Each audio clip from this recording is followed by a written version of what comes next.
नमस्कार मित्रों, एक बार पुनः देश तेजस्व की इस चैनल में आप सभी का स्वागत है। आशा करता हूं कि इस चैनल को आप लोग लाइक करें, सब्सक्राइब करें, शेयर करें। मित्रों, आज उपस्थित हुए हैं एक अनोखे विषय को लेकर के, जो एस्ट्रो से संबंधित तो नहीं है लेकिन मुहूर्तों से ही संबंधित है। अभी 15 नवंबर को जो देव दीपावली आने वाली है, विचार हुआ कि उस पर चर्चा की जाए। इस पर्व को हम क्यों मनाते हैं, इसकी पौराणिक कथाएं क्या हैं, इस विषय में जानने के लिए ये नया वीडियो हम लोग बना रहे हैं। देखिए, देव दीपावली का अर्थ तो सीधे सीधे यही होता है कि देवताओं ने जब दीपावली मनाई, दीप की श्रृंखला लगाई, उत्सव मनाया, तो इसे देव दीपावली कहते हैं। लेकिन किन कारणों से देवताओं ने ऐसा किया, यह जानने वाली बात है। पौराणिक कथाएं बहुत सारी हैं इस पे।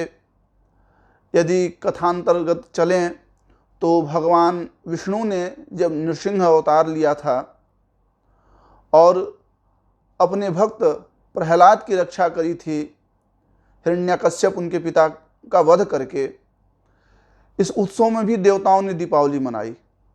अब देवताओं ने ही दीपावली क्यों मनाई?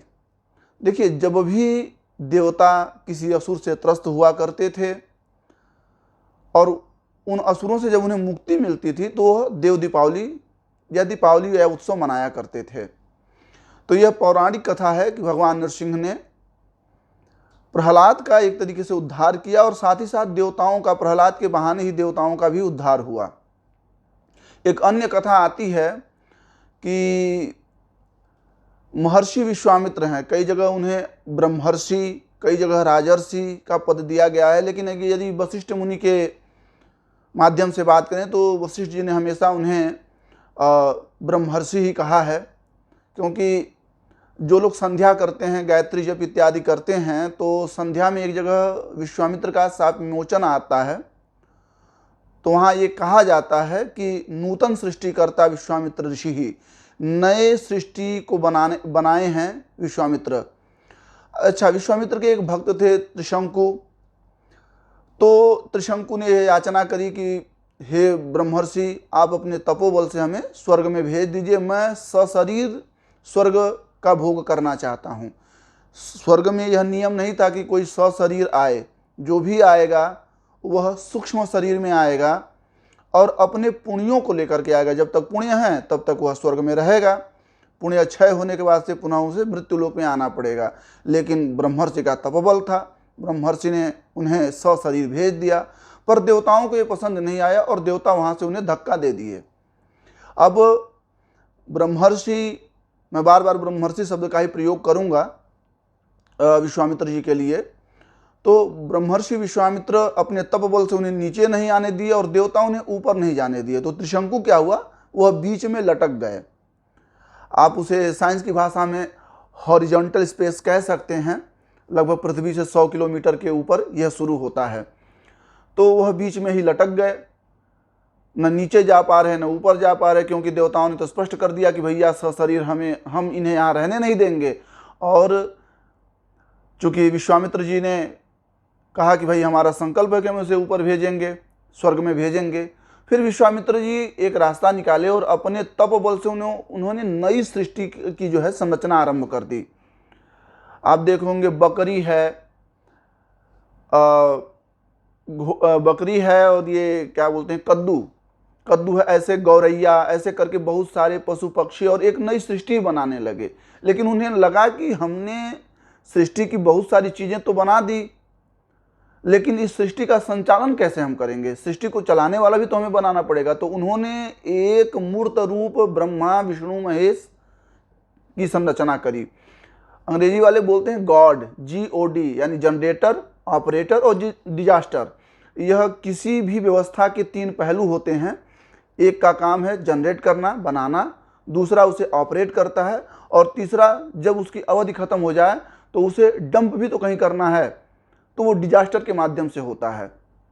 तो उन्होंने एक मूर्त रूप में ब्रह्मा विष्णु महेश की संरचना करी और उसमें प्राण भी फूंक दिया, उन्हें मतलब जीवन दाहिनी बना दिया। अब यह बात जब त्रिलोक में पहुंची तो सभी लोग परेशान हो गए कि भैया एक सृष्टि के साथ साथ पैरेलल एक और सृष्टि भी चलेगी, यह तो फिर इस यूनिवर्स की व्यवस्था भी गड़ जाएगी।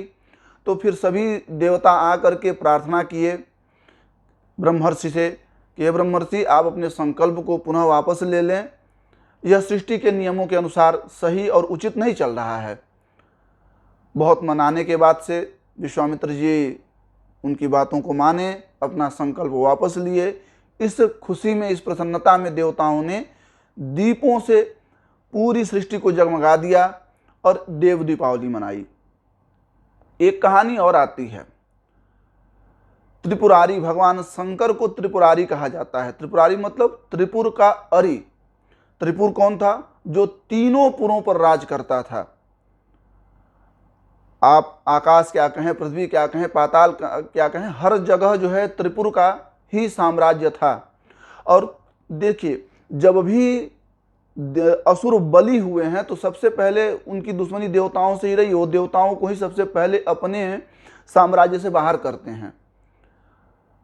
और त्रिपुर ने सभी देवताओं को बाहर कर दिया था और माना जाता है कि उसकी राजधानी तब काशी हुआ करती थी।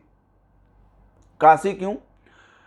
देखिए, काशी एक संस्कृत का शब्द है, काश्यते प्रकाश्यते ज्ञान दीपाम यस्याम नगर्याम ते काशी। ज्ञान का दीप जहां जल रहा हो ऐसी नगरी का नाम काशी होता है। बुद्धि के 4 प्रकार हैं। पहली है धी, जिसकी धियो योनः प्रचोदयात से हम भगवान सूर्य की पूजा करते हैं। धी के बाद आता है काश, उसी नाम पर यह काशी पड़ी, मतलब बुद्धि की एक और ऊपर की परंपरा है काश, कि काश बुद्धि से भी ऊंची मानी जाती है।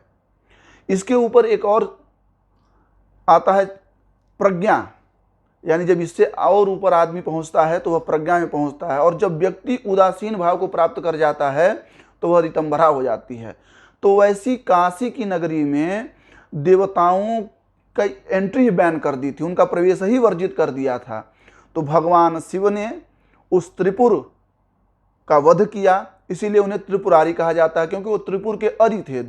अरि मतलब दुश्मन, शत्रु थे वो त्रिपुर के। तो उनका वध किया और सभी देवताओं को साथ में लेकर के और काशी में प्रवेश किया और वहाँ जाकर के गंगा जी में स्नान किया, फिर से देवताओं को उस काशी में स्थापित किया। तो ये एक पौराणिक कथा ये भी आती है। 1915 में काशी के जो राजा थे उन्होंने पंचगंगा घाट पे बड़े भव्य और दिव्य तरीके से दीपोत्सव मनाया था देव दीपावली के दिन, यानी कार्तिक पूर्णिमा। और ये जितनी सारी घटनाएं हुई हैं ना, ये सारी कार्तिक पूर्णिमा के दिन ही हुई हैं। तो कार्तिक पूर्णिमा के दिन दीपोत्सव से जो है पूरा शहर जगमगा उठा। और काशी नरेश जो थे 1915 में, लगभग आज़ादी के समय तक तो नरेश वहाँ प्रतिष्ठित थे ही।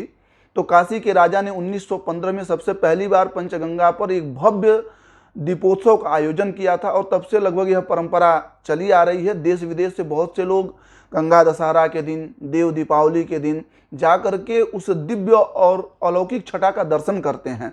जैसे पिछले विगत कुछ वर्षों से योगी जी अयोध्या में दीपोत्सव कर रहे हैं। तो यह है देवताओं के द्वारा दीप का दान किया गया था अपने प्रभु के प्रति। तो हम सभी का भी यह कर्तव्य है कि कार्तिक पूर्णिमा के दिन हम भी दीप का दान करें, दीपोत्सव करें, चारों ओर यह पृथ्वी जगमगा उठे। यही सब आपसे कामना है। तो मुझे लगता है कि आप लोगों को यह विषय समझ में आ गया होगा। एक बार पुनः आप सभी से आग्रह करता हूं कि आपके सहयोग से ही यह चैनल धीरे धीरे आगे बढ़ रहा है। तो कृपया इसे लाइक करें, सब्सक्राइब करें, कमेंट के माध्यम से अपनी जो शंकाएं हैं उसे भी रखते रहें और शेयर भी करते रहें ताकि हमारी रीच बढ़ती रहे। नमस्कार।